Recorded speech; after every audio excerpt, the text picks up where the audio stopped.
اللہ الرحمن الرحیم۔ قربانی کا نصاب وہی ہے جو صدقہ فطر کا نصاب ہے، یعنی 5 چیزیں دیکھی جائیں گی: سونا، چاندی، مال تجارت، نقدی یعنی روپیہ پیسہ، اور ضرورت سے زائد سامان۔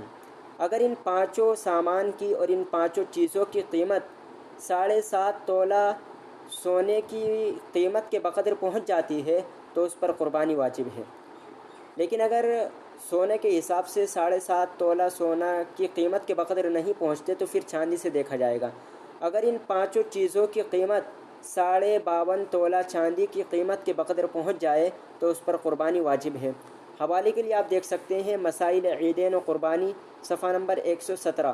اسی طرح احکام عید الاضحیٰ و قربانی، صفحہ نمبر 6۔ اسی طرح بہشتی زیور، صفحہ نمبر 136۔ اسی طرح بنوری ٹاؤن کے فتوے میں دیکھ سکتے ہیں۔ اسی طرح فتاوی رحیمیہ جلد نمبر 5، صفحہ نمبر 3